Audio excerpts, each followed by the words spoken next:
Liberté, démocratie et Europe.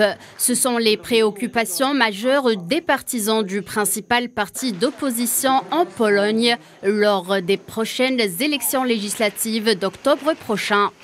Alors que la campagne électorale bat son plein, les partisans de la plateforme civique, parti dirigé par l'ancien Premier ministre et président de la Commission européenne, Donald Tusk, ont exprimé leur inquiétude quant à la place de la Pologne dans l'Union européenne si le parti au pouvoir Droit et Justice remportait un troisième mandat. Si ces autorités se comportent comme le gouvernement communiste des années 80 envers le peuple, nous devrions tous, peu importe si vous avez 18 ou 80 ans, nous comporter comme les ouvriers des chantiers navals de Gdansk. Nous devrions rester debout. Levez-vous et ouvrez les yeux parce que nous en avons assez.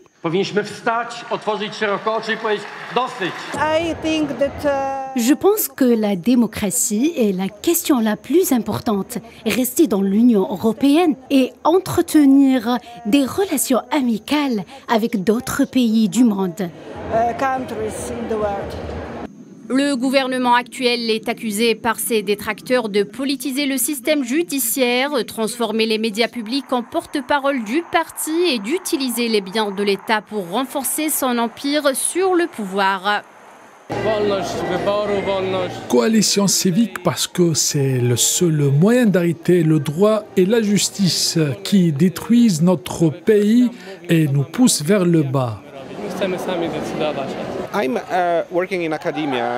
Je travaille dans le secteur universitaire et pour moi, la question centrale est désormais celle des libertés académiques en Pologne et essentiellement de la liberté d'expression dans le pays, de la répression politique contre ceux qui parlent de violation des droits de l'homme et des problèmes de politique dure sur le volet anti-réfugiés en Pologne. Ce sont donc les questions que je considère comme les plus centrales pour moi dans cette élection.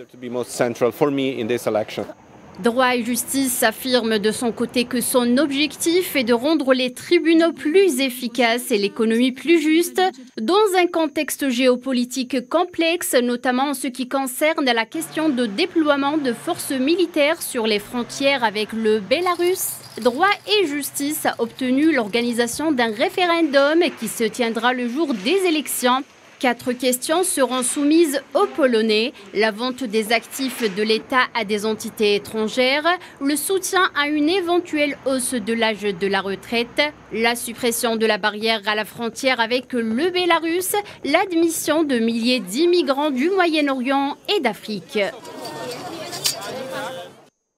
Et direction le Canada, ce pays d'Amérique du Nord qui a connu cette année la plus intense saison des feux de forêt de son histoire. Près de 16 millions d'hectares ont brûlé et 200 000 personnes ont été déplacées, notamment dans l'Ouest et le Grand Canada, notamment la République de la Colombie-Britannique.